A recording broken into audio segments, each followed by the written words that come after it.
Assalamualaikum dan hai. Jadi video ini adalah untuk membantu kamu dalam eksperimen kedua, iaitu plotting and analyzing linear graph. Di mana dalam eksperimen minggu ni kamu belajar untuk plot graph dan analisis data daripada graph tersebut.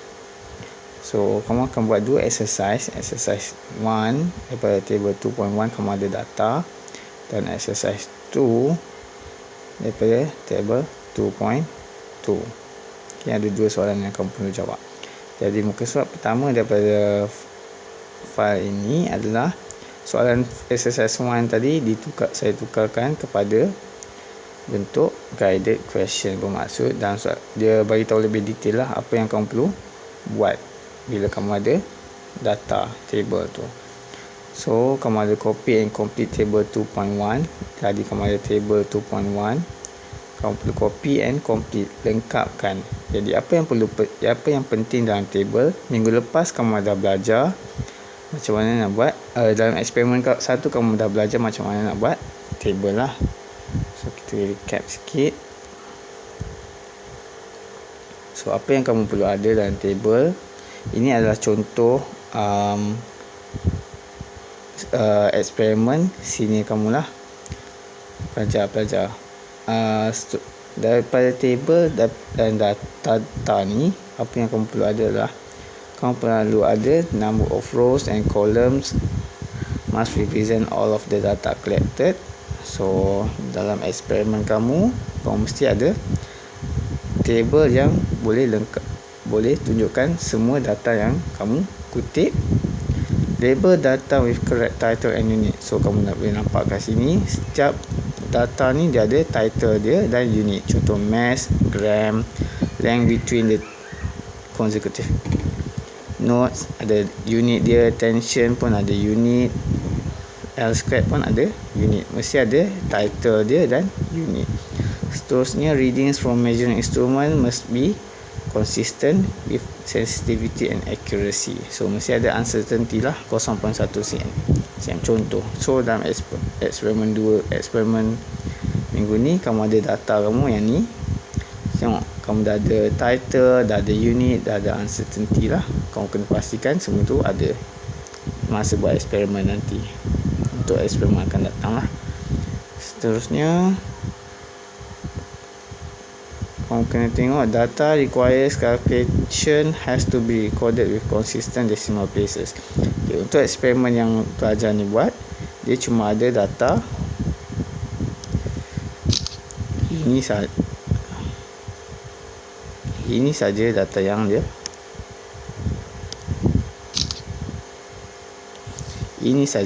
data yang dia ada. So dari dua kolom yang baru ni adalah data daripada calculation dia.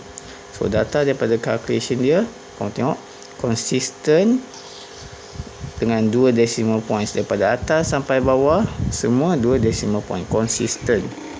Okey, ada unit.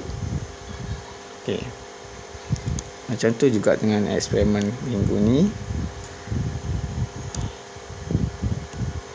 So yang ni kamu kena pastikan konsisten decimal points lah, T bar dengan T squared ni, dan yang ni consistent decimal points. Okey, itu adalah untuk copy yang complete table. Yang ni kamu dah belajar minggu eksperimen 1. Seterusnya, yang penting dalam eksperimen kali ni adalah plot graph. Okey, saya tak tunjuk yang eksperimen yang kamu akan buat. Kita tengok daripada senior kamu ni, contoh eksperimen dia lah. So bila kamu plot graph, sebelum kamu nak plot graph, lepas kamu ada data, yang pertama kamu perlu buat adalah kamu perlu kira centroid dia untuk X dan Y lah. Centroid kamu perlu kira. Okey, dah dapat centroid, dah dapat koordinat centroid. Tengok ni, X koordinat dia, Y koordinat. Seterusnya kamu nak plot graph. So ini adalah yang saya dah explain kat masa awal-awal sesi introduction to practical session. So dalam graph kamu kena pastikan label, axis and unit. Kamu boleh tengok graph yang sini kamu ni buat. Dia punya axis, y axis dan x axis. Dia buat dalam eksperimen ni, dia buat T against L squared lah. So y axis dia ada unit. Tengok ni unit dia. Dan x-axis dia pun ada unit. L squared unit meter squared. Mesti axis correct, axis and unit ada. Lepas tu kamu ada use even scale. Skala kamu punya skala mesti nombor genap lah. Contohnya yang ni 0.04, 0.08, 0.12, 0.16. Okey, dia naik sekata. Jangan kamu lompat pula. Jangan tiba-tiba ke sini 0.04, sini 0.12. Jangan skip. Yang ini 0.16 pula. Maksud kamu skip 0.08. Tak boleh Seterusnya kamu tengok y axis dia pun naik sekata 0.1, 0.2, 0.3, 0.4 macam tu. Okey. Seterusnya size graph half besar daripada separuh kertas graph. So kamu ada kertas graph, kamu pastikan size graph kamu ni besar. Macam mana kamu nak dapatkan size graph yang besar? Kamu perlu gunakan skala yang tepat, skala yang sesuai lah. Kalau kamu guna skala yang menyebabkan graf kamu kecil, maka kamu akan menghasilkan graf yang kecil. Okay. All points are plotted. So kita tengok tadi dalam eksperimen dia ni tadi dia ada 1, 2, 3, 4, 5, 6 data. So kita tengok kita ada 1, 2, 3, 4, 5, 6. Dia plot 6 data tadi. Dan centroid is plotted. So tadi kamu dah kira centroid. Kat atas ni kira centroid. So centroid pun kamu perlu plot dalam graph. Ini adalah centroid dia. Yang ni. Okey. Kalau data biasa kamu cuma gunakan simbol X. Untuk centroid kamu buat X dan kamu bulatkan. Ini adalah centroid punya simbol lah. Okey, kamu tengok kat sini. Okey, seterusnya best fit line pass through the centroid. So kamu nampak kat sini graf dia, bukan pastikan graf dia kena semua data tadi. Graf dia mesti syarat utama garis lurus melepasi centroid dan balance So kamu tengok kat sini dia lalu centroid, dia kena banyak point. Dan ada yang tak kena lah. Yang tak kena tu belah sini, belah bawah dia ada satu je yang tak kena. Atas dia pun ada satu point yang tak kena. So mesti balance. Kalau berapa banyak tak kena kat atas, kat bawah pun hampir samalah amount dia. Okey, pastikan best fit line pass through centroid tu lalu seberapa banyak point yang boleh Okey, itu macam mana kamu nak plot graph.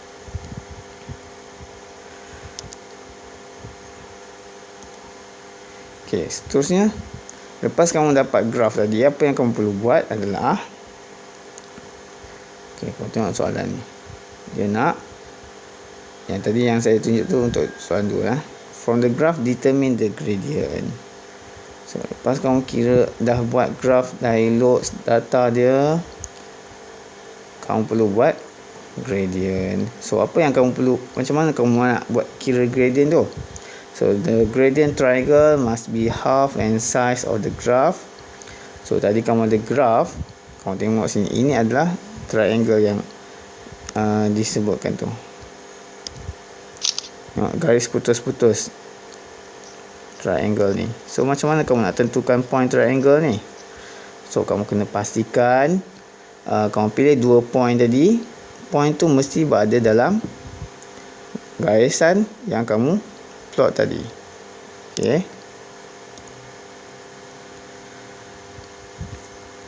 Kamu boleh tengok kat sini.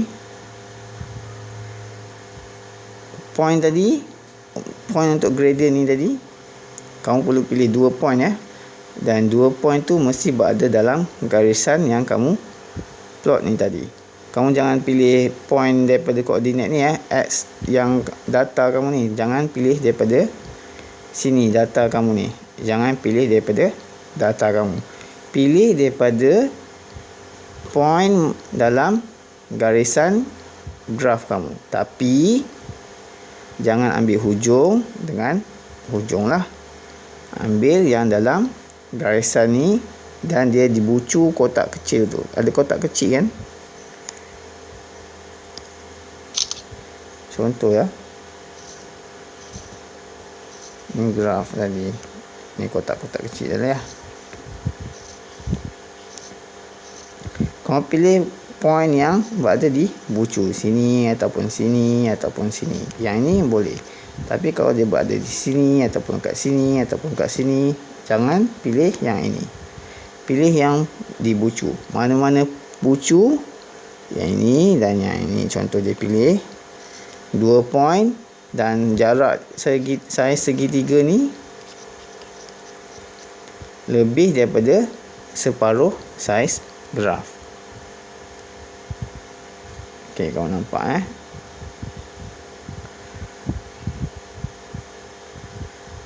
lebih daripada separuh saiz graf. So lepas kamu dah pilih point tadi, kamu akan masuk dalam equation ni.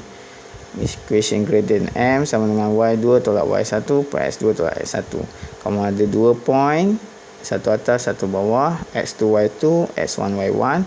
Kamu substitute dalam equation ni. Pastikan nilai yang kamu substitute tu, empat nilai ni, Y2 Y1 X2 X1, yang ni, pastikan semua 2 decimal point ya.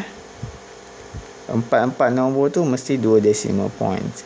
Seterusnya kamu akan dapat jawapan dalam 2 decimal points juga, dan ada unit yang betul. So macam mana kamu nak tentukan unit gradient ni tadi?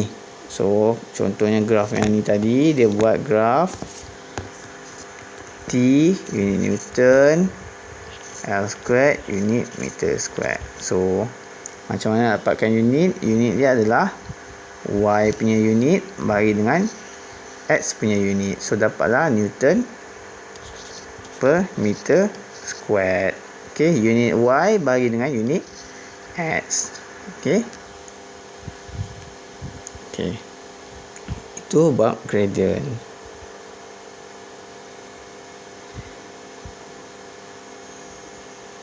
Okey, seterusnya required value. Kalau dalam soalan kamu tadi, lepas kira gradient, dia nak kamu cari value of G.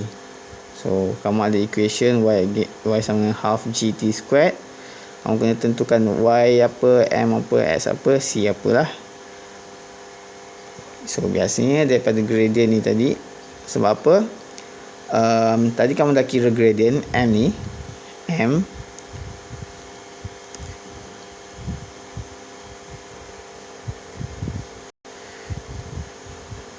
saya tunjuk yang ni. So tadi dia dah kira gradient M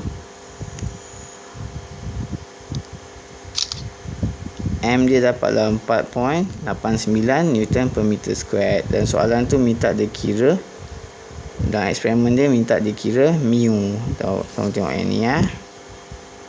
Minta kamu kira mu. So macam tadi kita ada M sama dengan Y2 tolak Y1 per X2 tolak X1. Sekarang ni M dia 4 mu F squared. So mana dapat equation ni? Equation ni daripada, dia ada bagi kamu equation asal, dan equation asal tu kamu perlu susun supaya MX kasih dia dalam bentuk graf garis lurus. Y sama MX basi. Maknanya kamu kena tahulah Y dia apa, M dia apa, X dia apa, C dia apa. Yang ni saya dah explain minggu lepas. Okay. So dah dapat equation M ni, dah dapat equation ni, kamu akan samakan dengan nilai yang kamu kira di sini tadi. Tengok 4.89 ni dia masukkan kat sini. Dapatlah nilai yang dia nak cari, mu. Okey. Terusnya dia dapat nilai yang dia nak tu.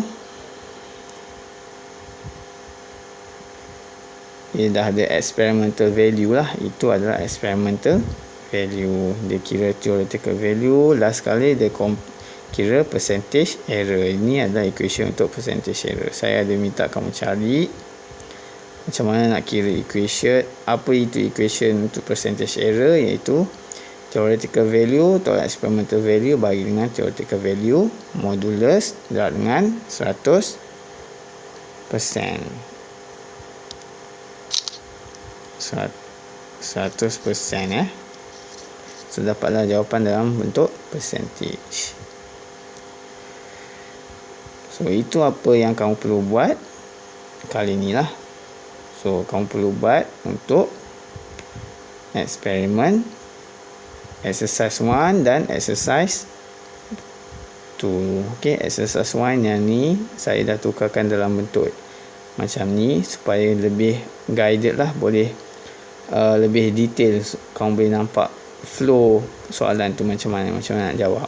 Soalan 2 kamu boleh cuba buat sendiri berdasarkan sama macam soalan 1 ni lah. Kamu kena complete table, kamu plot graph, kamu kira centroid dia, kira gradient, cari equation untuk gradient dan kira experimental value yang dia nak.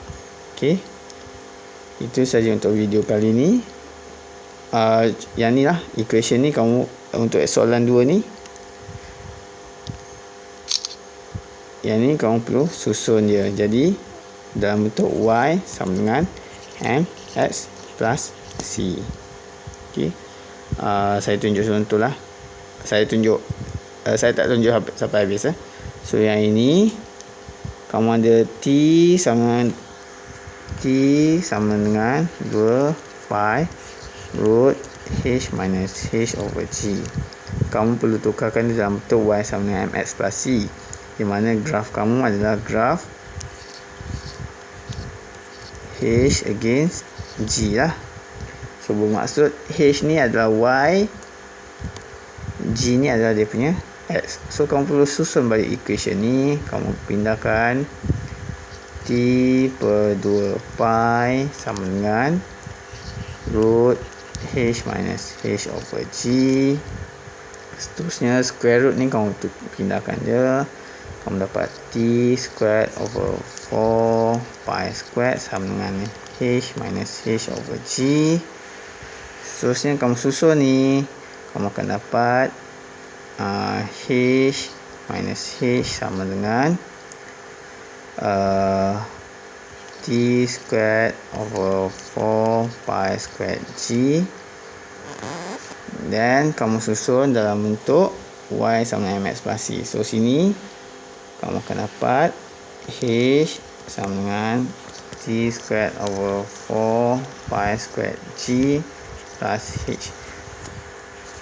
So kamu compare equation ni dengan equation yang ni. H sama dengan T squared over 4 pi squared G plus H. So kamu compare dua ni. Kamu cari Y dia apa, X dia apa, M dia apa, C dia apa. Okay, so dah dapat equation M ni daripada equation atas ni. Kamu boleh substitute dengan nilai gradient M sama dengan Y2 tolak Y1 over X2 tolak X1 daripada graf kamu. Kamu kira gradient daripada graf, kamu masukkan dalam equation M yang baru ni. Kamu akan dapat nilai yang dia nak. Okay, itu saja untuk video kali ini. Terima kasih.